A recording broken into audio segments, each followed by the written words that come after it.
가격을 떨어뜨린다고 하는 것은 아파트의 장점을 어필하는 것 중에 하나일 뿐이지 그것이 모든 것을 다 커버해 주지는 않아요. 따라서 정확한 타겟층이 있어야 하고 그 타겟층을 확실하게 장점으로 끌어들일 수 있는 매력 포인트를 확실하게 어필하십시오.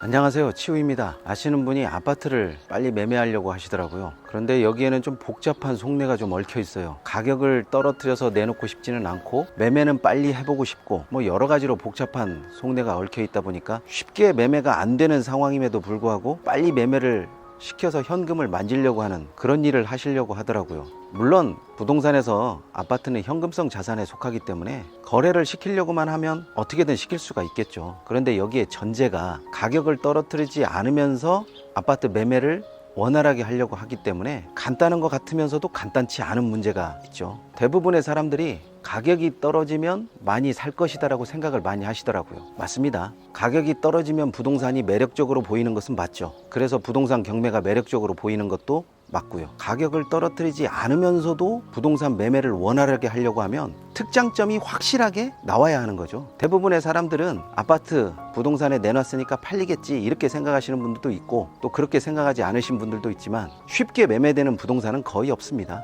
그렇다면 좀 더 원활하고 빠르게 매매되면서 가격도 시세보다 좀 더 받으려고 하는, 최소한 시세만큼은 받으려고 하는 그런 방법은 없을까요? 사실 이런 방법은 누구는 운이 좋고 누구는 운이 나쁘고 이런 거 아닙니다. 생각하기에 따라서 전혀 다른 방법들이 떠오르니까요. 우리나라 속담에 보기 좋은 떡이 먹기도 좋다라는 말이 있습니다. 기본적으로 아파트나 부동산을 매매할 때는 적어도 깨끗하게는 보여야 되는 거죠. 깨끗하게 보이지 않은데 그 부동산을 매력적으로 보려고 하는 사람들은 거의 없으니까요.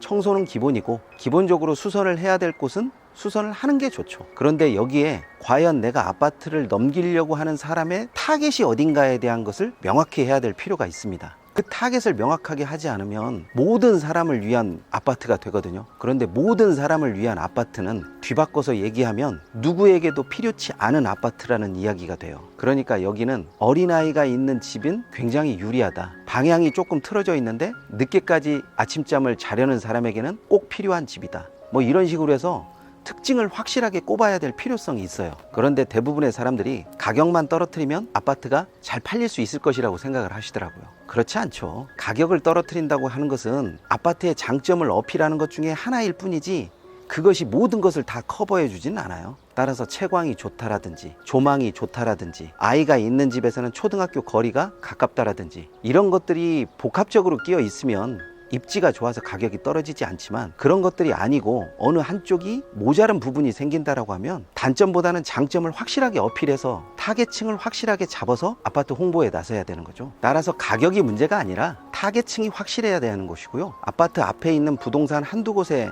아파트를 내놨다라고 해서 끝나지 마시고 적어도 그 지역에 있는 부동산 50군데 정도는 아파트를 내놓으시길 바랍니다. 많이 내놓다가 보면 이 집은 뭐가 돼서 계약이 쉽게 성사되지 않을 것이다 라는 이야기를 듣게 되면 그 부분을 좀 고치시고요. 또 이런 부분은 고치면 좀 더 가격을 더 받을 수 있겠다라고 하는 그런 부분은 재빠르게 수리를 하고 가격을 더 받는 게 낫죠. 또 다음 매매자에게 이 아파트를 사게 되면 이익이 너도 발생한다라고 하는 그 이익의 근거를 좀 더 명확하게 해주시면 부동산 중개사분들이 그 이익에 대해서 더 크게 홍보하는 경향이 있어요. 따라서 집주인이 어느 정도 알아야 아파트도 잘 팔린다라는 이야기죠. 여러 번 말씀드렸지만 부동산은 가만히 있는데 그것을 소유하고 그것을 바라보는 관점이 다르면 전혀 다른 가치가 생긴다라는 거 잊지 마셔야 합니다. 따라서 정확한 타겟층이 있어야 하고 그 타겟층을 확실하게 장점으로 끌어들일 수 있는 매력 포인트를 확실하게 어필하십시오. 또한 이 아파트를 매매함으로써 다음 사람에게도 어떤 이익이 생길 수 있다는 것도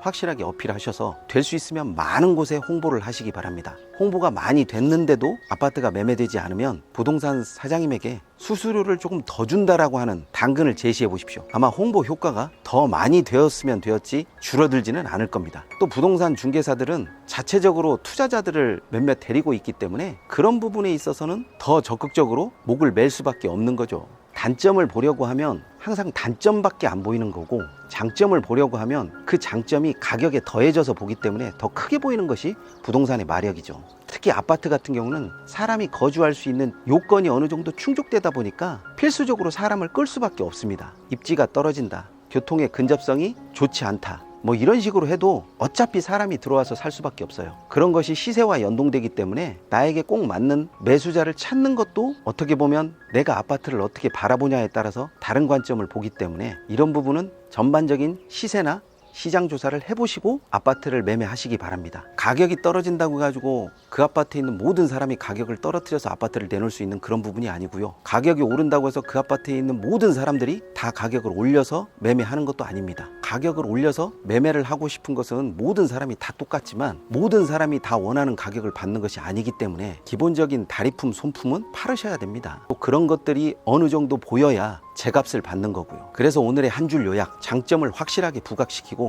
타겟층을 확실하게 공략하자. 또한 홍보 효과를 위해서 될 수 있으면 많은 곳에 내 아파트를 홍보하자. 이 3박자가 맞아 떨어지면 아마 쉽게 원하는 가격에 아파트를 매매할 수 있을 겁니다.